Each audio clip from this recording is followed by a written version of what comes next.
Amigos de Expreso de la Razón, bienvenidos a este nuevo episodio de Tertulia. Usted lo sabe, desde hace algunos días venimos analizando lo que ocurrió el pasado domingo 2 de junio. Han pasado apenas 5 días, pareciera que ya pasó más tiempo, pero van apenas 5 días de la jornada electoral que arrojó resultados pues muy claros, muy definitivos sobre la opinión de los mexicanos en torno a la conducción que buscan para este país. Un triunfo apabullante de Morena, ya lo hemos venido reportando en diferentes plataformas. Para seguir analizando esto, para seguir analizando lo que viene, nos acompaña nuestro compañero columnista de Expreso, analista político, Jesús Collado. Bienvenido, Jesús.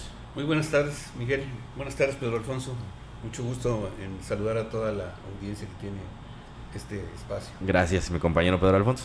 Hola Miguel, Jesús, un gusto tenerte aquí y hola a la audiencia de Expreso. Empecemos, Jesús, con una pregunta que venimos haciendo desde hace algunos días. ¿Cómo se explica este triunfo tan apabullante de Morena en las elecciones del domingo 2 de junio, tanto en lo nacional como en todo el país?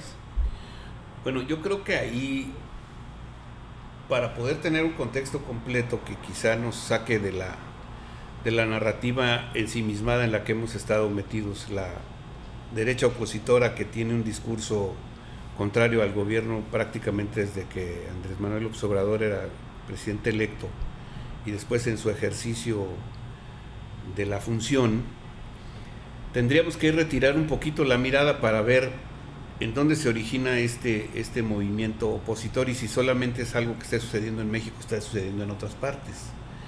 Entonces ahí tendríamos que ver que al término de la Guerra Fría en el año 89-90 del siglo pasado, cuando se colapsó la Unión Soviética y se creó la Federación Rusa,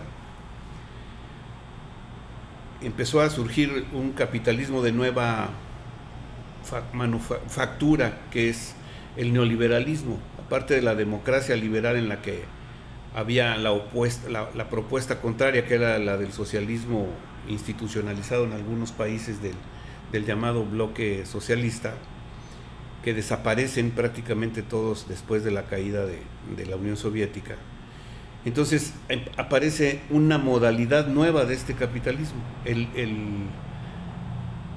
capitalismo, el neoliberalismo, las reglas económicas del neoliberalismo a través de las agencias de colocación de capital, de las calificadoras de riesgo y de los bancos de desarrollo, que dictan normas similares para todos los países, de tal manera que uniformaron la manera en que se hacían el comercio, las relaciones internacionales, pero que de alguna manera creó un monstruo, digamos, que vino carcomiendo la confianza de todos los ciudadanos en la mayor parte de los países del mundo capitalista. ¿A qué me refiero?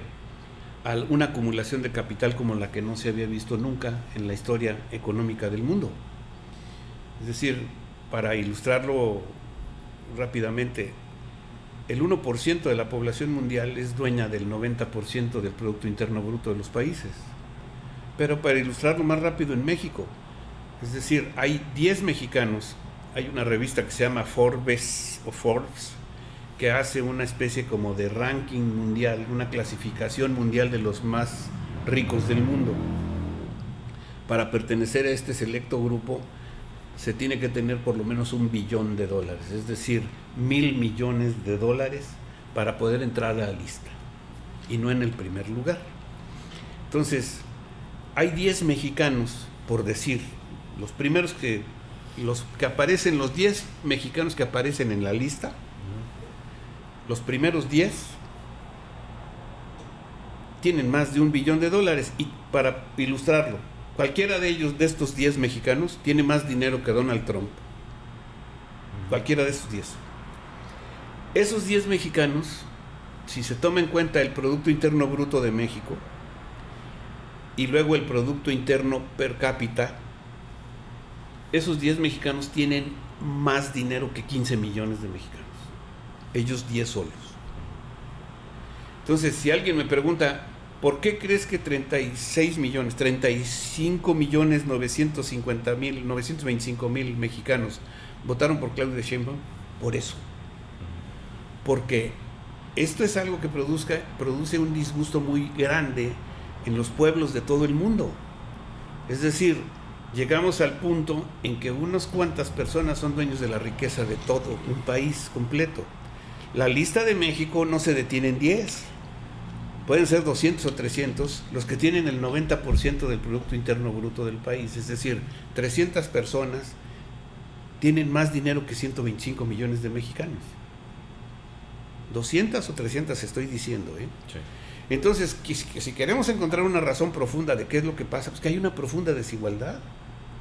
Y además, un gobierno que tiene una oferta al principio de decir, voy a aumentar el salario mínimo para recuperar el poder adquisitivo, voy a darle programas sociales a todas las gentes que no tienen, para una madre soltera que no tiene para sostener a sus hijos, un muchacho que no está estudiando, uno que no tiene trabajo, a un discapacitado, a una persona adulta mayor, yo le voy a dar una beca, le voy a dar una compensación económica. Y no importa si tienes un programa o tienes 2 o tienes 5 en tu casa. Hay 30 millones de hogares que tienen un programa social por lo menos.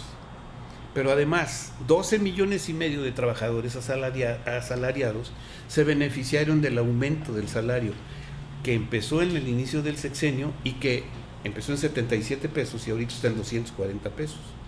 Es decir, cuando alguna persona pobre sale a buscar trabajo y le dan, en vez de pagarle 70 pesos hoy, le pagan 240 por su día. Cualquiera lo sabe. Ellos lo saben más porque son los asalariados. Entonces se dan cuenta de la diferencia cualitativa que hay entre lo que sucedía hace 5 años o 6 y lo que está sucediendo ahora. Y esas son razones por las cuales, saliéndonos del esquema tradicional, el que están la narrativa de los comentólogos, analistas, columnistas o como se les llame, de los medios tradicionales y las redes sociales. Estas son las razones profundas por las que la gente puede decir, yo quiero eso mismo que están haciendo. Sí quiero que siga este gobierno, que sigan haciendo cosas parecidas y mejores. Hay otra parte, por ejemplo, de la obra social que es 3,000 kilómetros de caminos artesanales. Que uno puede decir, bueno, ¿y eso qué? Pues es prácticamente toda la frontera de México desde Tijuana. Desde Matamoros hasta Tijuana y hasta La Paz, Baja California. Damos toda la vuelta. Esos son 3,000 kilómetros, pero en pedacitos. De 2 kilómetros para conectar una colonia con una avenida grande, de 3 kilómetros para conectar un ejido con la carretera más cercana, de 6 kilómetros, de 7 kilómetros, y son caminos que los hace la gente de la comunidad. Pero además, el gobierno le paga el jornal por hacer el trabajo. Y por primera vez este ejido o esta comunidad donde hace 50 años que nunca había habido un camino, ahora tienen un camino muy decente por el cual puede entrar la pecera, por el cual puede entrar la pipa del agua, el camión de la basura y la patrulla o la ambulancia si se necesitan. Porque antes no se podía. Ahora el gobierno, en vez de mandarme una constructora, me manda los materiales para que hagamos nosotros el aula de mi escuela. Y un maestro de obras que nos dirige con un planito y nos va a decir cómo. Pero además, cada día de trabajo que yo le ponga a la escuela me lo pagan a 240 pesos. Entonces, queremos razones. ¿Por qué fueron a dar 36 millones de votos a las urnas a favor de la candidata? Por eso. ¿Les compraron el voto? No. ¿En qué consiste gobernar entonces? Ese es gobernar. Es decir, trabajar para la gente. Ahora, pero había una percepción, Jesús, de que las clases populares, digo algo que era muy evidente, iban a salir a votar por Morena, pero viendo las encuestas de salida, el análisis detallado, también las clases medias altas votaron mayoritariamente por Claudia Sheinbaum. Los mexicanos en el extranjero, en Estados Unidos principalmente. De hecho, ya hasta se nota un poco las clases sociales entre los mexicanos en el exterior. Por un lado tienes a una mayoría mexicana que trabaja en Estados Unidos, porque los mexicanos en general se van a trabajar a Estados Unidos, que votaron mayoritariamente por López Obrador, y otro sector de los mexicanos que están en Europa por distintas razones, pero generalmente son académicas, pero son de una situación un poco más privilegiada, que votaron a favor de Xóchitl. O sea, se hizo un contraste de los Méxicos. Sí.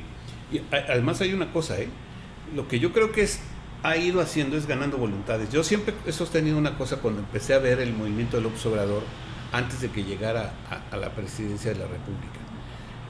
Por el bien de todos, primero los pobres, no es un mensaje para los pobres. Si ustedes se dan cuenta de las inflexiones que tiene, es una advertencia. Claro. Y no está dirigida a los pobres. Por el bien de todos, primero los pobres. Es un mensaje para la clase media y para los que tienen más dinero. Y con un estado de bienestar nos beneficia a todos. Claro, y entonces yo creo que eso ha ido ganando porque vamos viendo los cambios que se están generando en forma pacífica, en forma continua, en forma palpable, tangible, en la que vamos percatándonos de cómo están funcionando las cosas. Y yo coincido en que el voto no solamente fue de la base social, sino también de la clase media y de sectores más acomodados. Entonces, ahí está, y yo creo que las razones, ojo, porque la primera parte de lo que yo decía, rechazo al neoliberalismo que concentró los capitales, no solamente se da en México, se da en todo el mundo. Sí. Es decir, en Europa hay un rechazo ya al neoliberalismo, y hay cambios de gobierno, unos a la derecha, otros a la izquierda, pero todos fuera de las reglas. Estas reglas neoliberales, los propios teóricos del neoliberalismo, como en algún momento dado fueron, o los defensores de la democracia liberal, están haciendo críticas sobre en ese sentido. Hay un maestro argentino, creo que se llama Daniel Innerarity, que está dando clase en una universidad europea, y él escribió un libro que se llama La democracia en tiempos de indignación. Habla precisamente de este esquema que generó tanta pobreza y cómo está siendo rechazado incluso de manera irracional por multitudes en todas partes. Y Francis Fukuyama, quien despertó una polémica al final del siglo pasado, cuando la caída del socialismo, él decía, bueno, en torno de pregunta, entonces ya llegamos al final de la historia, porque había en el estudio del marxismo un proceso de la historia que empezaba con el comunismo primitivo y pasaba por el esclavismo, el feudalismo, el capitalismo, luego el socialismo y luego el comunismo científico. Y cuando se colapsan los países del bloque socialista, él dice, bueno, entonces ya llegamos al final de la historia, y desató una polémica entre muchos intelectuales del mundo respecto de cuánta razón podía o no tener.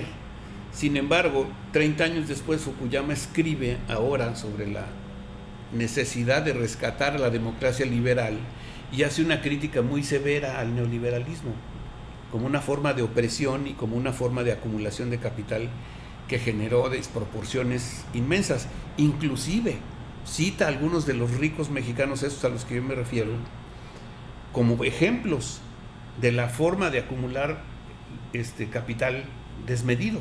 En un país tan desigual. En un país como México.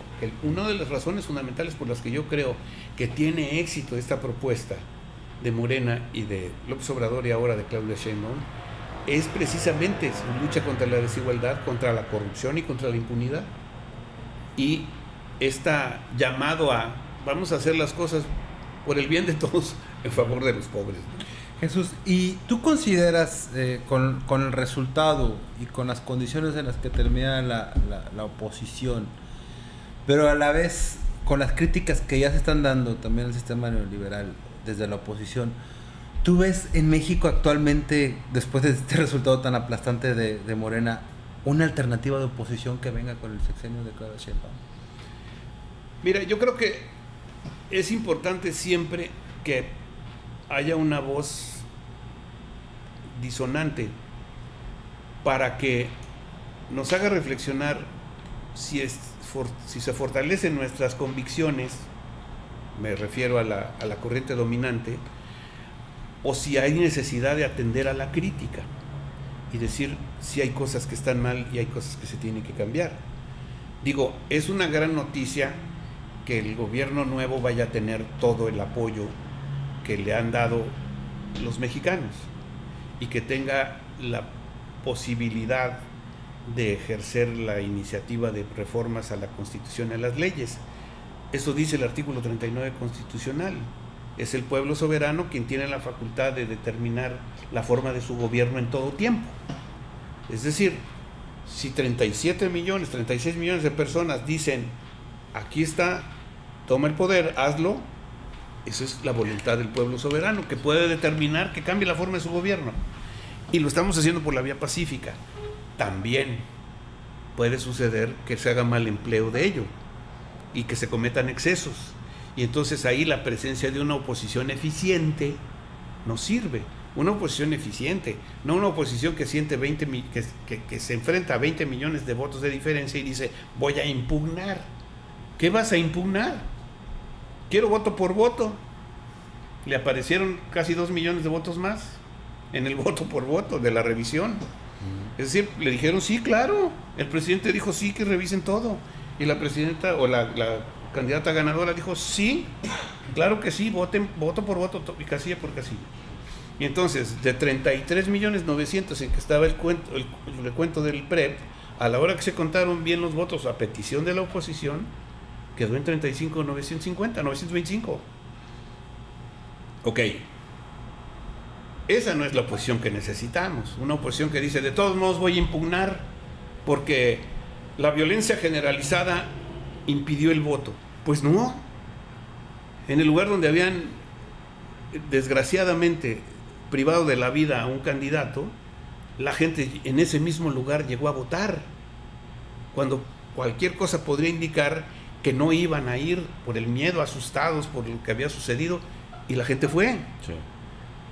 Es decir, yo no quiero minimizar, porque creo que una muerte como esa es una desgracia. Cualquiera, una.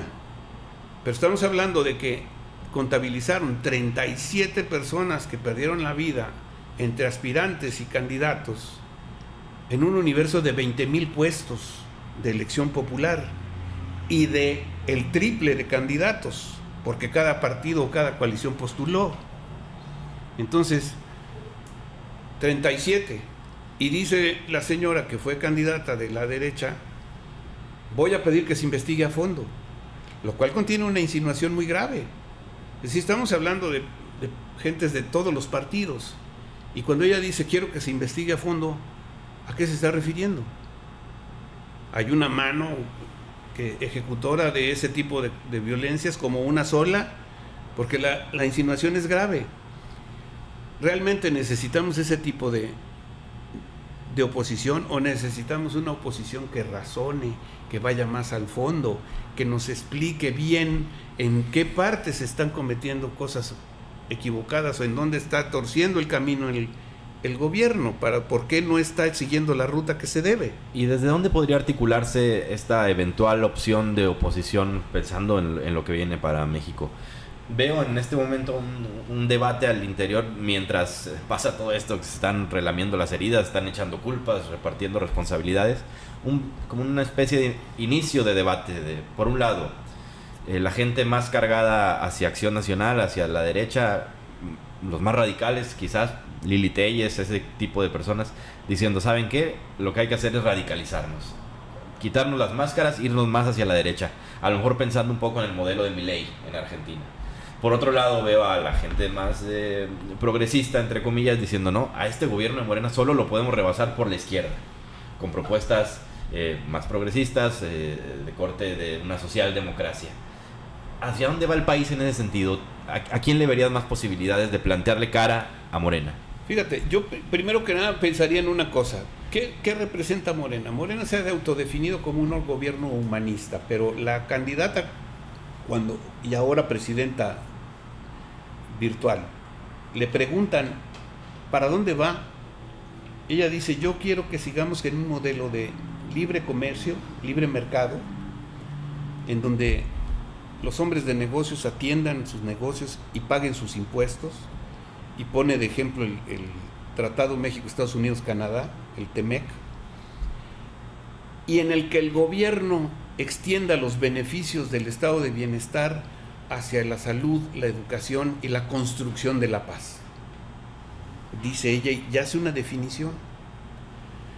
Nos pone a un lado fíjense, en este esquema que estamos platicando, en el esquema de la Guerra Fría es el capitalismo frente al socialismo, pero el socialismo se colapsa y queda probado que la búsqueda de la dictadura del proletariado no era lo que la gente estaba esperando, o por lo menos no prosperó. Y entonces nos queda enfrente la era del capitalismo único, con los excesos que ya comentamos, es decir, la concentración de capital más grande que se haya concebido en la historia económica del mundo. Yo creo que este es el tiempo, la oportunidad de que la socialdemocracia que ha estado vigente en todos los países de Escandinavia, en el norte de Europa, en algunos como Inglaterra y alternativamente en Alemania y en alguna forma en Canadá, que son como modelos de socialismo moderado del tipo socialdemócrata, esta pudiera ser la hora de que países como México emprendan un camino en una ruta semejante. Yo no digo que sea el calificativo que se tenga que poner, ni se lo estoy poniendo, pero el gobierno que describe Claudia Sheinbaum en su ideario y en sus entrevistas, es eso, es algo que pretende hacer convivir tanto las reglas del capitalismo en el manejo de la parte económica, como el estado de bienestar que forma parte del esquema ideológico político de la socialdemocracia. Creo que hay, a mí, del esquema, si tú me das a escoger del esquema de los partidos que existen, yo escribí por ahí para el Expreso algo sobre el Movimiento Ciudadano y lo que podría significar si se mantenían independientes. Y yo decía que ellos podían llegar a ser la tercera fuerza electoral en esta elección. Que con los resultados demuestran que hicieron bien en no aliarse con PRI y PAN, ¿no? Ellos son, numéricamente, en número de votos, Movimiento Ciudadano es el tercero. No va a quedar así el reparto de las plurinominales y de las bancadas, porque la ley lo tiene dispuesto de una manera distinta. Pero lo que sí es cierto es que en votos, la tercera fuerza es Movimiento Ciudadano y se mantuvo independiente. Por ejemplo, es una opción en el que hay una gran intención de voto de los jóvenes, es una oferta atractiva para los jóvenes de México. Estamos hablando de los de 18 a 29 años. Es una opción fresca, diferente, donde tiene propuestas de este tipo socialdemócrata que podrían ser atractivas para ellos. Sí. Quizá tendríamos que empezar a pensar en que los otros partidos se refunden sobre la base de nuevos planteamientos y nuevos personajes. Y con el revés que sufrió el grupo más fuerte de Movimiento Ciudadano, que era el de Samuel, el de Nuevo León. También está ahí Colosio. ¿Aún los ves como una alternativa? Algo vieron los jóvenes de México, porque la cantidad de votos que le dieron superó a los que obtuvo el PRI, a los que obtuvo el Verde, a los que obtuvo el Partido del Trabajo y el Partido Revolucionario institucional de la Revolución Democrática, el PRD. Es decir, superó a 4 partidos que tenían una implantación social seria. Es decir, hay algo que estamos omitiendo quizá nosotros, que están viendo los electores de México. A mí me llama mucho la atención y yo quiero decirles algo, aprovechando esta oportunidad que me dan de conversar. El reconocimiento a la madurez política de los mexicanos. Pese a todos los pronósticos y los análisis apocalípticos, la gente salió a votar. Todos fuimos a nuestra casilla en perfecto orden y tranquilidad. Se hicieron las filas. La gente se quedó en filas a votar, a emitir su sufragio, su voluntad soberana. Más de 1 millón de mexicanos fueron funcionarios de casilla, la mayor parte capacitados por el INE. Otros que cuando no había llegado el funcionario se ofrecieron voluntariamente para poder asumir esa responsabilidad, con o sin capacitación. Sí hubo errores e inconsistencias, en cada elección lo hay, pero no insuperables. Quedó demostrado que lo que decía la encuesta de salida, el conteo rápido y el PREP, los porcentajes ¿coincidió? Se comprobaron al final. Eso fue. Entonces es un gran trabajo que demuestra una cosa: tenemos una democracia cada vez más madura. Es decir, los votantes acuden a la... Pero es que el 40% no fueron, nunca van en ninguna parte. digámoslo como es, tal como es. Sí, donde no hay voto obligatorio, estos son los estándares más o menos. En Europa, en Estados Unidos, en Sudamérica, en Asia, en todas las democracias liberales, la gente, el 40-50% no va nunca. Y por razones diametralmente opuestas. En los países desarrollados, no van porque dicen, ¿para qué vamos si todo está bien? No importa si voy o no voy, Sí. ¿no? Y en los países subdesarrollados o emergentes, la gente dice, ¿para qué vamos si todo está igual? Sí, igual. Es decir, por razones opuestas, pero el 40 o 50% no va. Entonces, el promedio de los que asistieron son los que importan, porque son los que sí quieren ir y siempre van en todas partes. Y esos son los que hacen la elección, y esos son los que ejercen el voto, y nosotros cada vez lo hacemos con mejor calidad en nuestra atención al llamado de cívico, y los organizadores, que son los propios ciudadanos, nuestros vecinos, reciben la votación y lo hacen bien, y lo hacen con entusiasmo y con ganas.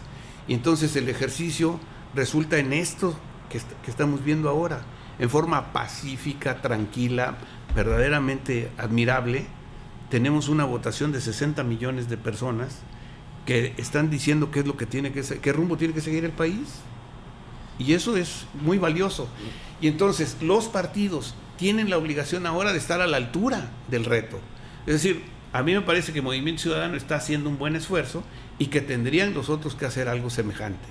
Es decir, aprovechando sus registros y el número de votantes que tienen, refundarse en coaliciones o en posicionamiento individual, pero bajo bases diferentes.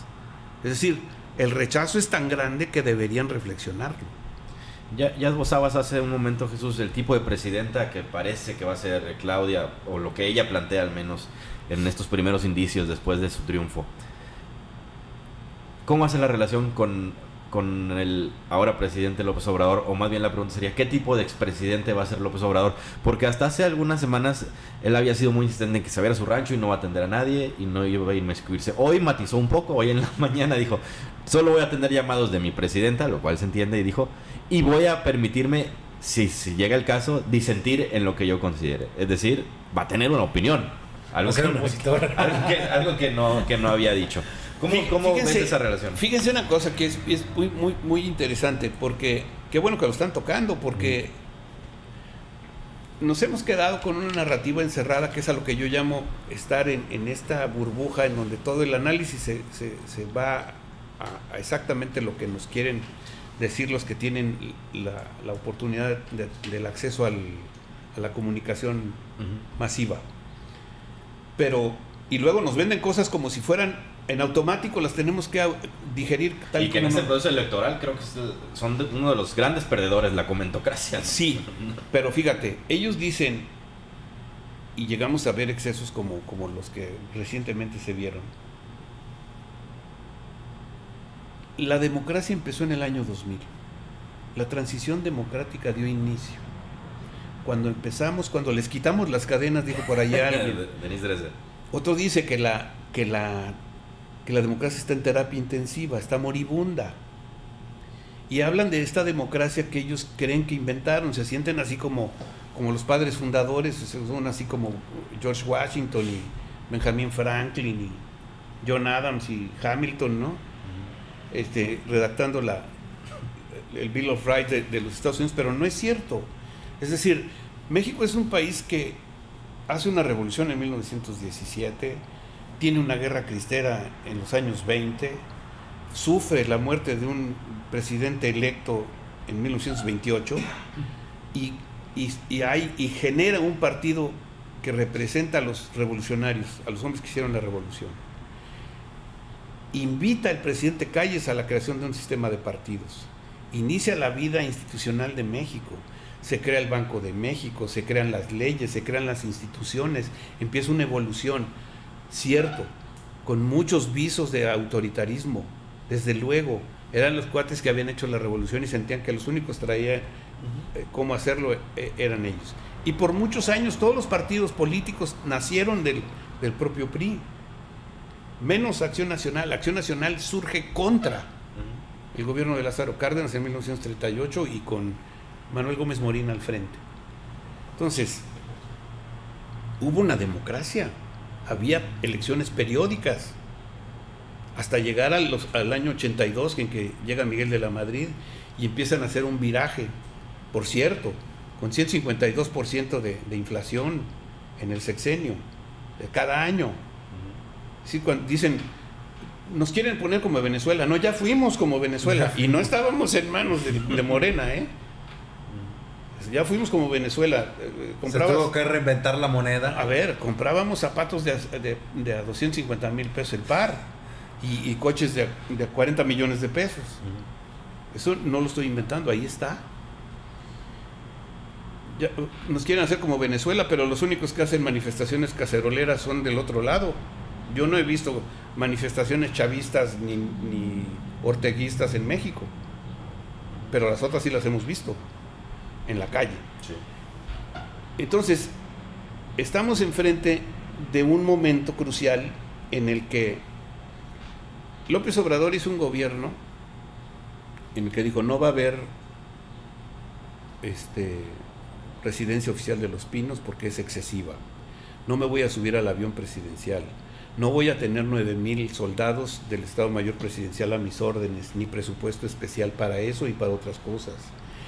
No voy a tener policía armada antimotines.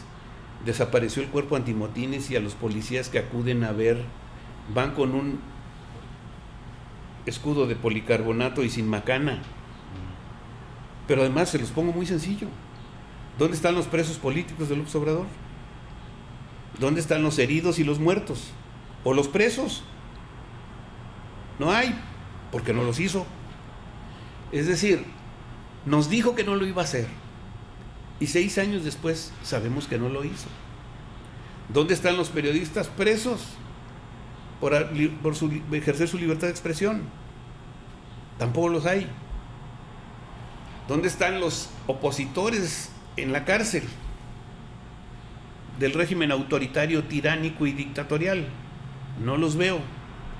Es decir, yo quiero decirles, vengo de un proceso en el que... habían dicho que se iba a reelegir López Obrador, ¿se acuerdan? Claro. Hace 6 años ese yo era vengo de un proceso en el amenaza. que, iniciando, cuando todo el mundo empezó a decir cosas, yo dije, quiero ver, quiero entender, quiero saber.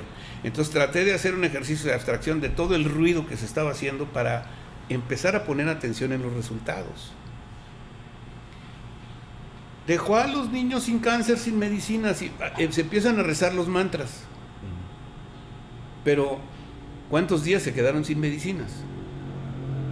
Porque una cosa que todo el mundo pasó de noche fue que el subsecretario de Salubridad, junto con el director de hospitales, fue al Hospital Infantil de México porque el camión refrigerado con las medicinas estaba en el estacionamiento y el director del hospital no recibía porque no era la compañía contratada. Entonces, medicinas estaban allí en el hospital, pero por razones de intereses, de contratos y lo que sea, el director del hospital no entregaba las medicinas ni las recibía en la farmacia. Ahí estaban afuera de la farmacia. Lo cesaron y entregaron las medicinas. Había 20 papás afuera del aeropuerto deteniendo el flujo de personas que iban llegando al aeropuerto en manifestación, y todo el mundo decía, tienen razón, porque tienen a los niños sin medicinas, pero las medicinas ahí estaban y los intereses no permitían que sucediera. Y luego resulta que las distribuidoras de medicina eran los hijos de don fulano, exdiputado, exsenador, exfuncionario, o los parientes que tenían compañías con los contratos de distribución. Pero de eso nadie dice nada. Si el presidente dijo, ya no voy a hacer matanzas, vamos a darles abrazos y no balazos, y entonces se convierte en un mantra. Pero hay detenciones, hay decomisos de armas, hay decomisos de dinero, hay decomisos de droga, y está toda la información en el Sistema Nacional de Seguridad Pública, y nadie quiere oírla, y nadie quiere repetirla, nadie quiere hacérselo saber a la gente. Lo sabemos nosotros que vivimos aquí, y que vivimos los peores momentos de la seguridad hace 10 años o 12 años en esta ciudad, y que sabemos que ya no está así. Y lo saben todos los habitantes de la mayor parte de las ciudades del país en donde están viviendo el cambio. Hay 150,000 miembros de la Guardia Nacional desplegados en el territorio nacional, trabajando, y sabemos que las cosas han cambiado.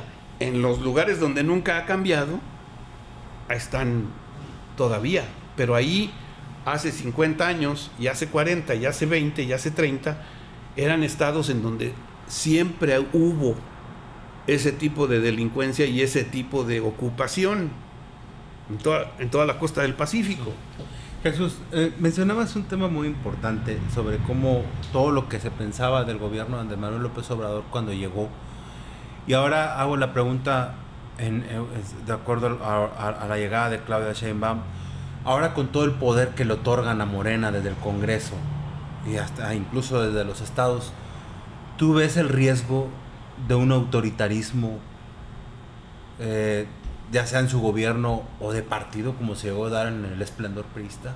Pero fíjate, estoy de acuerdo contigo. Es una pregunta interesante. Déjame cerrar la anterior, que era ¿cómo va a hacerle López Obrador? López Obrador dice: yo me voy, me jubilo, me salgo, ya no voy a estar. Es una pregunta que no se están haciendo los 35 millones y medio de personas que votaron por Claudia. Es una pregunta que se está haciendo la oposición. ¿De veras se va a salir? ¿De veras no va a ejercer un maximato? ¿De veras no va a estar dando sus opiniones? Viene de ahí. Si yo hago esta pequeña historia de lo que fui viendo en el sexenio, cumplió lo que dijo. No hay presos de Atenco, no hay los muertos de Iguala, de la carretera y la gasolina que explotó en una gasolinera. Eso no pasó, no ha sucedido.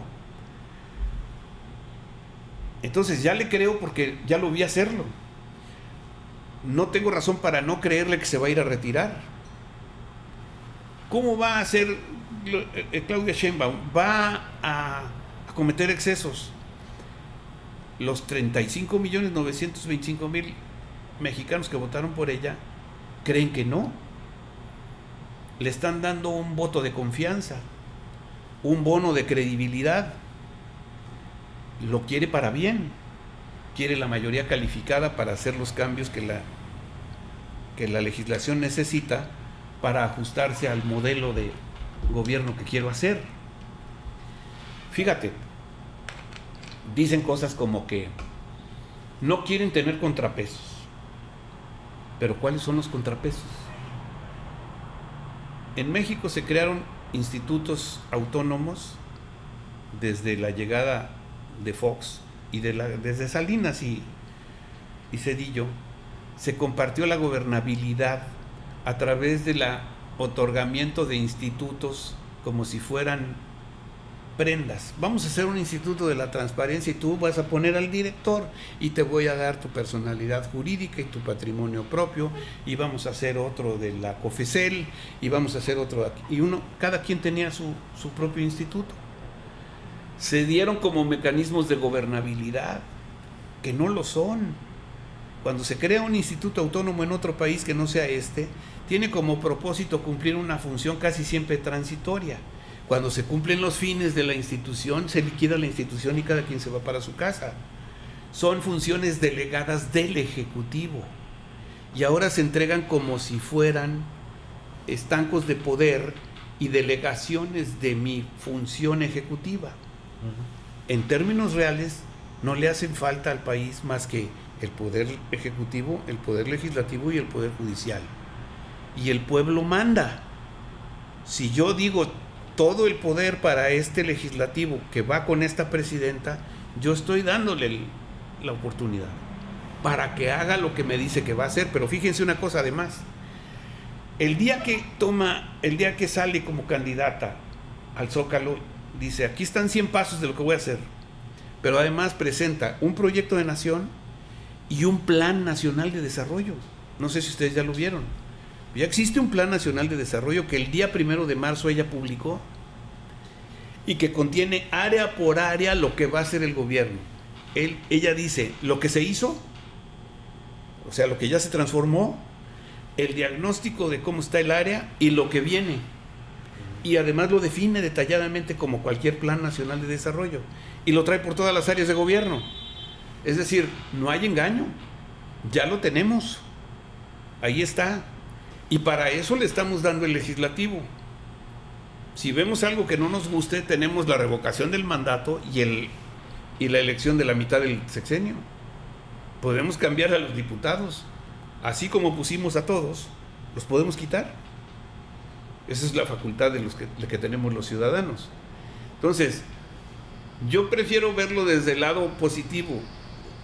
No creo que ninguno de los que votaron por Morena tenga duda de que van a hacer bien, porque acaban de recibir ese bono de credibilidad y se lo acaban de otorgar.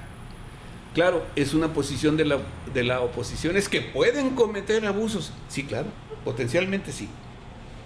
Pero no tenemos nada para suponerlo ahorita, que va a ser de otro modo. El presidente dice, el 1 de octubre me voy para mi casa. Dice que a platicar con los árboles. Muy bien. Yo no sé si vaya a platicar con los árboles, pero creo que no tenemos razón para no creer que lo haga. Además, hagamos un análisis histórico. Aparte de ese periodo que se generó con la muerte de Álvaro Obregón, en el que el expresidente Calles metió la mano en el gobierno de Pascual Ortiz Rubio y no me acuerdo cómo se llama el otro, Abelardo L. Rodríguez. Díganme un presidente que haya metido la mano en el sexenio del que sigue. Los que lo han intentado no han podido. No. El primero fue Lázaro Cárdenas, que agarró al presidente Calles y dijo, invítenlo a que se vaya a San Diego para que nunca volviera, ¿no? Nunca volvió. Ahora de ahí en adelante díganme, Lázaro Cárdenas no se metió en el gobierno de Manuel Ávila Camacho, y Ávila Camacho no se metió en el de Miguel Alemán, ni al Miguel Alemán tampoco en el de Ruiz Cortines, ni Ruiz Cortines en el de López Mateos. Recuérdenme, ¿quién? Ruiz Cortines en el de Díaz Ordaz en el de Echeverría, menos. Y Echeverría en el de López Portillo, tampoco. Miguel de la Madrid le dijo a Salinas de Gortari qué hacer. Salinas de Gortari con Cedillo metió a la cárcel a su hermano. Es decir, los famosos maximatos son una fantasía que vive en la cabeza de la derecha opositora, en una narrativa forzada para decirnos que este gobierno quiere una regresión autoritaria. Pero no tenemos una sola base para hacerlo, porque lo que ha hecho es exactamente contrario al autoritarismo, por lo que ustedes pueden ver. Es decir, lo que les decía ahorita, ¿dónde están los presos políticos de López Obrador? ¿Dónde están los muertos y los heridos de la represión obradorista? Y en todo caso, Claudia llega con una legitimidad democrática avasallante por la cantidad de votos que recibió, ¿no? Sí. Es decir, va a ser una presidente fuerte, ¿no? Tampoco uno esperaría que se someta en caso de que López Obrador así lo pretendiera. Vamos al caso de Tamaulipas, Jesús, porque es un escenario muy similar a este que estamos comentando, el nacional. Resultados pues muy favorables para Morena, mucho poder para el gobernador, por el Congreso del Estado, por ejemplo, por una mayoría calificada que seguramente va a tener. ¿Qué análisis haces de lo que viene para Tamaulipas después de estos resultados? Yo creo que vienen cosas muy buenas, porque además, Américo Villarreal es un hombre muy respetado, muy querido, con una larga trayectoria, desde sus años jóvenes en el servicio público, en el que inclusive había visto limitadas sus posibilidades de avance por ser hijo de un exgobernador, y de alguna manera como que eso lo veía la clase política como una limitante, y él rompe ese